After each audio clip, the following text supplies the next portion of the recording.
Matthieu chapitre 13, à partir du verset 30e. La Bible dit, non, je commence à partir du verset 24e. Il leur proposa une autre parabole. Et il dit, le royaume des cieux est semblable à un homme qui a sémé une bonne sémence. Retenez bien, la personne avait sémé une bonne sémence dans son champ. Waouh! J'aime ce que la Bible dit, cette précision. Il avait sémé une bonne sémence dans son champ. Voilà. Mais pendant que les gens dormaient, son ennemi vint, sémant, délivré parmi les bleus, et s'en alla. Lorsque l'herbe eut poussé et donné du fruit, l'ivraie parut aussi. J'aime ça. Le serviteur du maître de la maison vint lui dire, Seigneur, n'as-tu pas sémé une bonne sémence dans ton champ?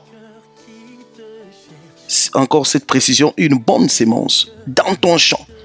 D'où vient donc qu'il y a délivré? Il a répondu, c'est un ennemi qui a fait cela.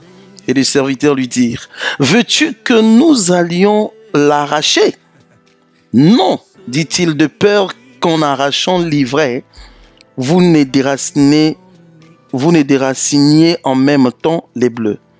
Laissez croître ensemble l'un de l'autre jusqu'à la moisson. Et à l'époque de la moisson, je dirai au moissonneur, arrachez d'abord l'ivraie.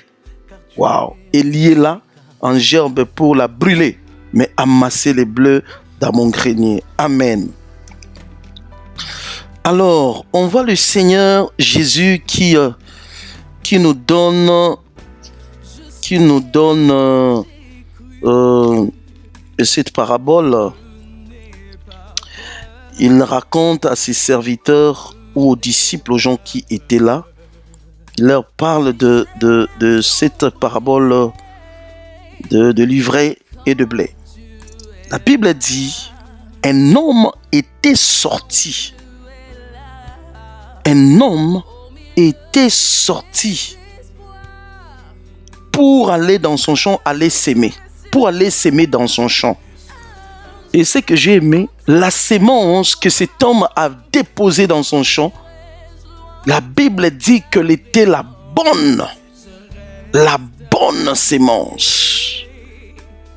J'aime la qualité, bien aimé, la qualité de la sémence est aussi importante. C'est ce que nous devrons savoir. C'est qu'il y a des sémences qui ne sont pas les bonnes. Il y a des sémences qui ne sont pas les bonnes.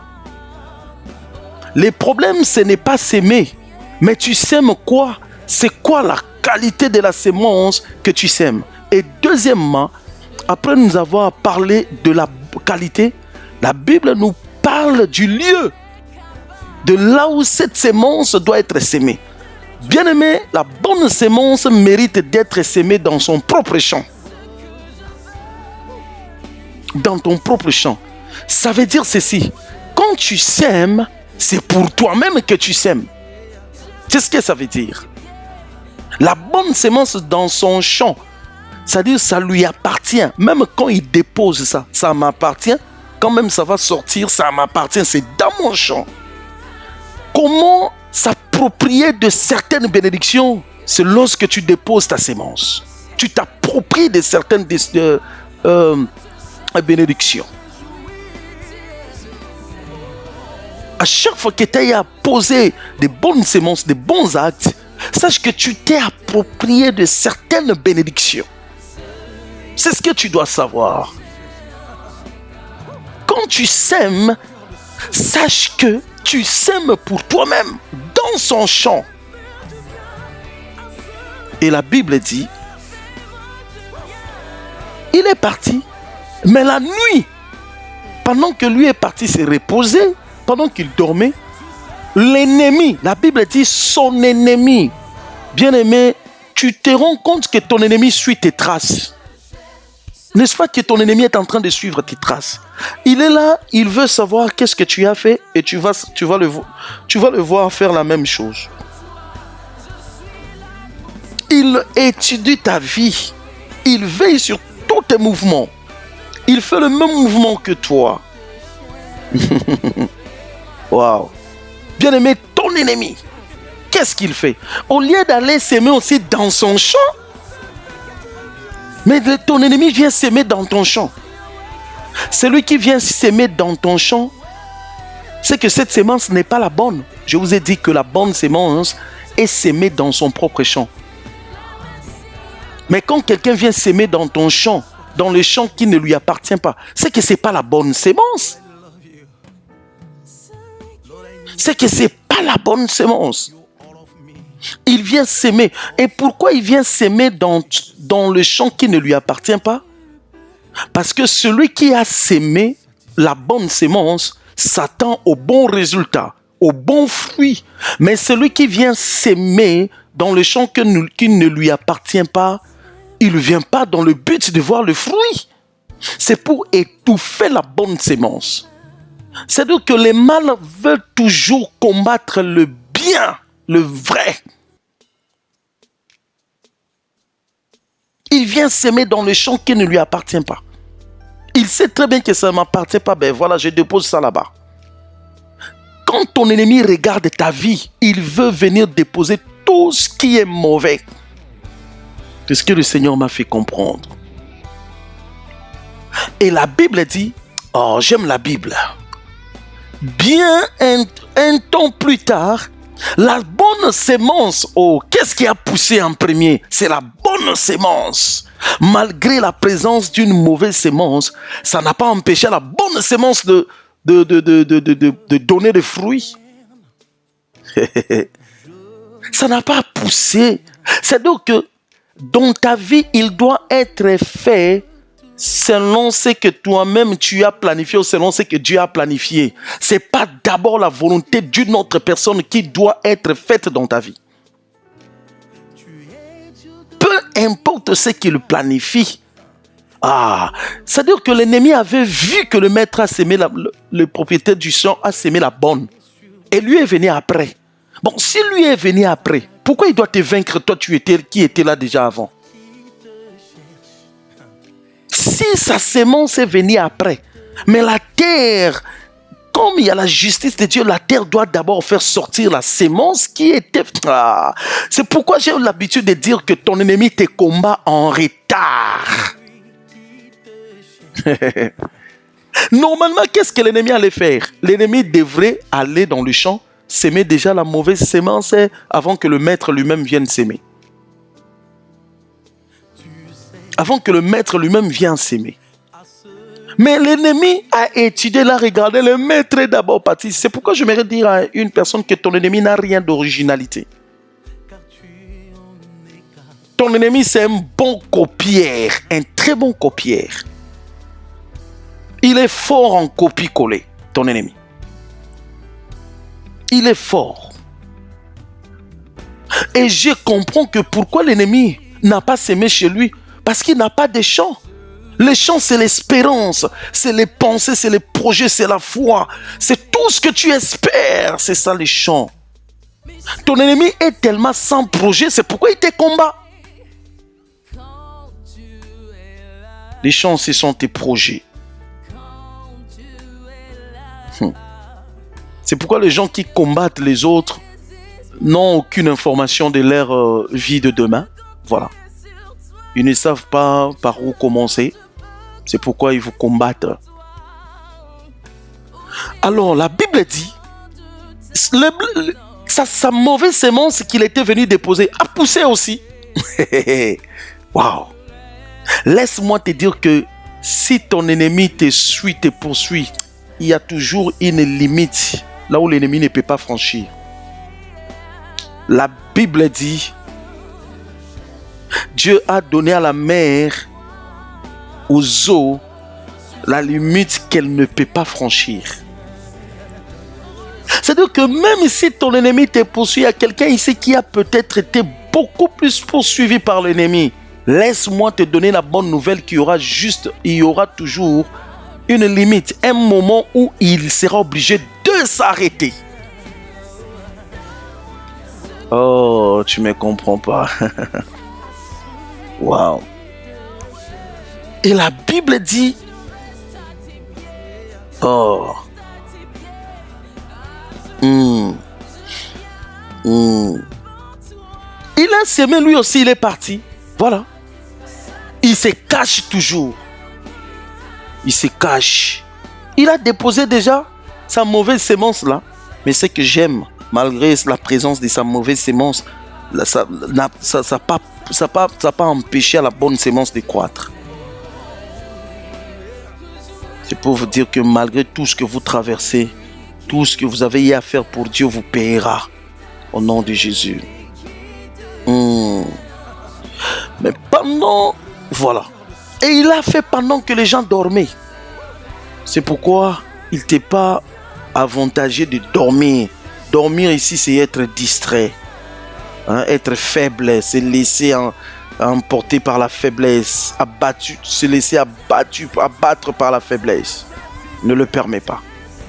Ne le permets pas que la faiblesse t'abatte, que la faiblesse t'accable, te prenne en otage. Fais très attention. Puisque ton ennemi, il sait très bien que quand tu es fort, lui n'a pas de force. Lui n'a pas d'accès. Mais quand tu tournes le dos, quand tu dors, c'est là que lui profite. Voilà. Mais la Bible dit, lorsque l'herbe eut poussé et donné du fruit, voilà. On parle de la bonne sémence qui donne du fruit. Bien aimé, la mauvaise sémence n'est pas digne de donner de fruits. La sémence qui donne des fruits, c'est la bonne. Une sémence qui est faite de bon cœur. Une sémence qui est faite consciemment. C'est ça la bonne sémence qui donne des fruits. La sémence qui donne des fruits. Mais pendant qu'il y a le fruit, et ça n'a rien. L'ivraie parut aussi. Voilà, l'ivraie parut aussi. L'ennemi paraît. Bien aimé, tu pars à gauche, il est là. Tu essayes de faire le commerce, il est là. Tu essayes de chercher le travail, il est là. Il te poursuit. Il est là. Il paraît là où toi tu parais. Là où toi tu apparais. Il vient là où toi tu vas. Il est présent là où toi tu es présente ou présent. C'est ça ton ennemi. Dans le but de t'étouffer, dans le but qu'on ne voie pas vraiment la beauté de fruits que la bonne sémence a donné, dans le but qu'on compare aussi, ça ternir un peu la beauté de la bonne sémence, du fruit de la bonne sémence. L'ennemi, c'est comme ça. Malgré tes sémences que tu as sémées, il te suit partout. Tu introduis les dossiers quelque part, refus. Tu fais ceci, refus. Dans le mariage, problème. Le vrai, l'ivraie plutôt. L'ivraie, c'est l'ivraie qui veut apparaître là où toi tu apparais. Qui veut être présente là où toi tu es présent. Alors, les gens ont remarqué, bien aimé, il y a toujours des gens. Dieu fera en sorte que les secrets de l'ennemi soient dévoilés. Les gens ont vu. Mais maître, n'est-ce pas que tu avais sémé la bonne sémence? C'est pourquoi il faut aimer avoir des gens qui nous ramènent à la raison. Des gens qui nous reprochent. Des gens qui rafraîchissent nos mémoires. Les gens qui nous rappellent les bons sens, notre bon sens. Les gens qui nous rappellent. Bien aimé, il y a peut-être des gens qui voient mieux que toi. Il faut toujours avoir des gens comme ça, qui peuvent te dire non, ça c'est pas bien. On a remarqué ça. On a remarqué telle ou telle chose. Il faut toujours aimer des gens comme ça. Et les gens sont venus. Mais maître, n'est-ce pas que toi tu avais sémé une bonne sémence? C'est pour dire que bien aimé, fais très attention quand tu es devant les gens, que les gens ne voient pas de mauvaises choses en toi. Garde-toi de te conduire toujours droitement devant les gens. Que les gens voient vos bonnes œuvres afin qu'ils glorifient votre Père dans le ciel. Ça c'est Matthieu, je crois, chapitre 6. Les gens doivent, bien aimé, arrange-toi que les gens voient toujours tes bonnes œuvres, que les gens gardent un bon témoignage de toi, que les gens disent que lui là, c'est une très bonne personne. C'est très important pour toi. Ils l'ont interpellé, mais j'aime le maître, la maîtrise du maître. Non. Et puis le maître est conscient, il dit, c'est l'ennemi qui a fait ça. Oui, c'est l'ennemi. Bien-aimé, dès que tu comprends, tu constates que quelque chose que tu n'as pas l'habitude de voir, quelque chose de négatif est en train d'apparaître dans ta vie, comprends que l'ennemi est déjà en visite. Comprends que l'ennemi est en train de te visiter déjà. Tu remarques que dans ta famille, dans ton foyer, ça ne marche pas comme ça devrait aller. Bien-aimé, comprends que l'ennemi est en visite. L'ennemi est en visite. C'est ce que tu dois comprendre. Il a dit oui, je sais que l'ennemi. Et puis on lui a dit, tu veux que nous puissions aller arracher cela? Il a dit non, vous avez la motivation de bien faire. Mais si vous allez arracher, vous risquerez d'arracher même la bonne sémence. C'est pour dire que malgré l'aide que les autres peuvent t'apporter, des fois dans nos vies, l'aide des gens n'est pas importante. C'est ce que tu dois savoir, bien-aimé. Les gens peuvent t'aider, mais apprends des fois à mettre de côté l'aide des gens. Apprends à assumer, apprends à supporter les combats. Apprends à supporter la misère. C'est très important. Des fois, pourquoi? Parce que ces gens-là, après avoir travaillé, ils peuvent aussi voler pendant qu'ils travaillent. Ou ils peuvent réclamer un salaire. Il y aura toujours une aventure. Voilà. C'est pourquoi des fois, supporte ton épreuve seul. Ça fait mal, mais reste à la maison, pleure devant Dieu. Toi seul. Ça fait très mal. Tu vas appeler quelqu'un, la réponse que la personne va te donner, mon Dieu. Tu vas te rendre compte, tu vas te dire, mais qu'est-ce qui m'avait poussé d'appeler cette personne? Je ne sais pas pourquoi je dis ça. Fais très attention. À qui tu tends ta main? Il peut te donner, mais qu'est-ce qu'il déclare après? Il peut t'aider, mais qu'est-ce qu'il va aller raconter après? Apprends aussi à tes taire de ne pas raconter tes problèmes à qui que ce soit. De ne pas raconter tes problèmes à qui que ce soit. Il a dit non. Mais au jour de la moisson, et vous savez quoi, ce que j'ai aimé? Le maître n'a pas voulu changer sa pensée par rapport à sa sémence à cause de la présence des livrets. Il n'a pas voulu aller se précipiter à arracher les bleus. Oh, là il y a livré. Allons arracher les bleus. Arrachons les bleus. Non. Bien-aimé, ne change pas ton attitude à cause de l'ennemi. À cause de ce que les gens te font subir. Ne change pas ton attitude. Reste positive. Reste positive. Reste confiant ou confiante. Il n'a pas voulu brisquer son programme à cause de la présence de l'ennemi. Oh, on doit fuir parce que là-bas on nous a dit, oh, on doit faire ceci parce que... Non. C'est ça aussi le plus grand problème. Amen. Il n'a pas voulu changer sa vision parce qu'il y a les bleus. Parce que l'ennemi savait que malgré la présence des livrets de l'ennemi, moi je vais atteindre mes objectifs. Vous savez que c'est les bleus, c'est livré qui vit. C'est livré qui vit en fonction du bleu. Mais le bleu ne vit pas en fonction de livret. Ton ennemi vit en fonction de toi, mais toi, tu ne vis pas en fonction de ton ennemi. Tu ne me comprends pas. Je disais, ton ennemi vit en fonction de toi, mais toi, tu ne vis pas en fonction de lui. Laisse à ton ennemi vivre en fonction de toi. Celui qui vit en fonction de l'autre va se limiter. Mais toi, ne vis pas en fonction de lui. C'est ton ennemi qui veut vivre en fonction de toi. Mais toi, tu ne vis pas en fonction de lui. Il dit non. Je ne peux pas brisquer mon programme en fonction de lui. C'est-à-dire qu'il n'a pas calculé les ennemis. Oh. Bien-aimé, ne calcule pas tes ennemis. Apprends à ne plus jamais calculer ton ennemi. Ne le calcule pas. Mais la Bible dit, au jour de la moisson, quand son temps est arrivé, oh mon Dieu, il a envoyé les gens. Qu'est-ce qu'il a fait? Prenez-moi d'abord l'ivraie là, allez lier, allez jeter au feu.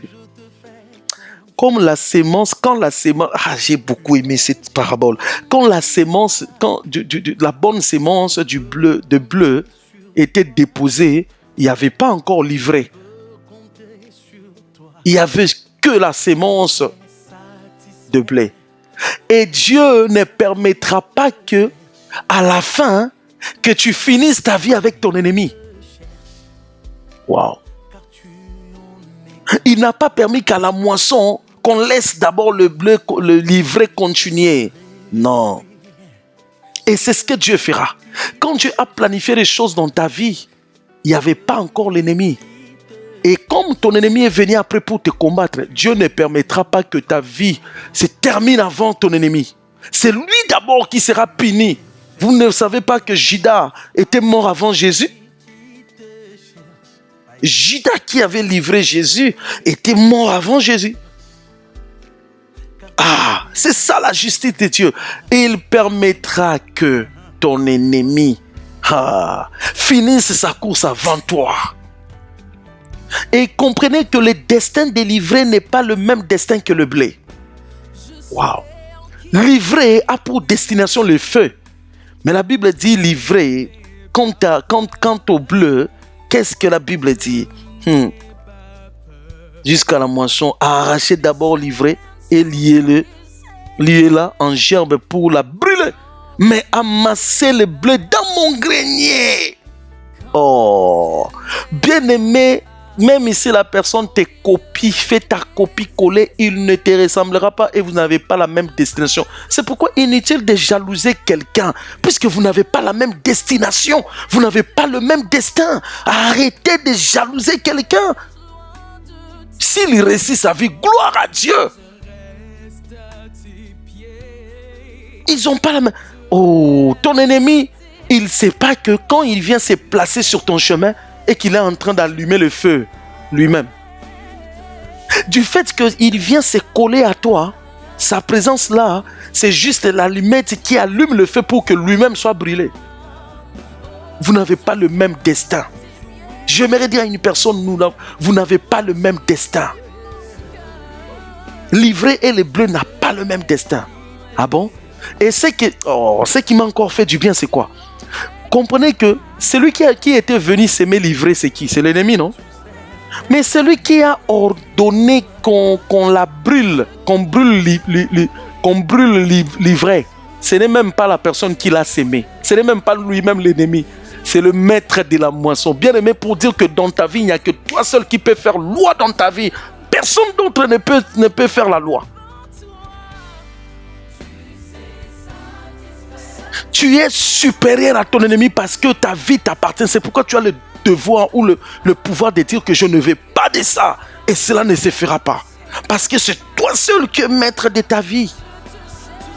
Il est venu s'aimer, mais il n'a pas connu le sort de la chose qu'il était venu s'aimer. Oh là là là là là là, ça j'aime. Les sorts, les destins, l'avenir de la chose qu'il a s'aimé ne lui appartient même pas. Vous voyez la folie de l'ennemi. Il est sans avenir. C'est pourquoi même ce qu'il fait est sans avenir. Donc, ça veut dire que Dieu te donne même le pouvoir de coordonner les combats que l'ennemi fait arriver dans ta vie. Tu dois les comprendre. Dieu te donne même l'autorité sur les combats que l'ennemi ramène dans ta vie. Quand quelqu'un vient te menacer, dit je suis le maître, je coordonne même ces combats-là. J'aime ce que la Bible dit. La Bible dit, c'est Dieu qui endurcissait les cœurs de Pharaon. Donc Pharaon, tout ce qu'il était en train de faire là, il était animé par Dieu. Voilà. Dieu les coordonnait. Que Dieu fasse ainsi pour ta vie au nom de Jésus. Que Dieu fasse ainsi pour ta vie au nom de Jésus. Oh là là. Que Dieu fasse ainsi. Alors, j'aimerais te dire que tes ennemis ont un très mauvais sort. Ils sont sans avenir.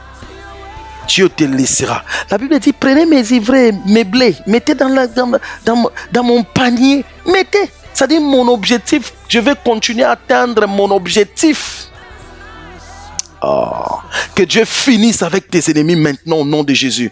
Que Dieu termine avec tes ennemis pour que tu atteignes tes objectifs. Au nom puissant de Jésus-Christ. Que Dieu finisse avec tes ennemis.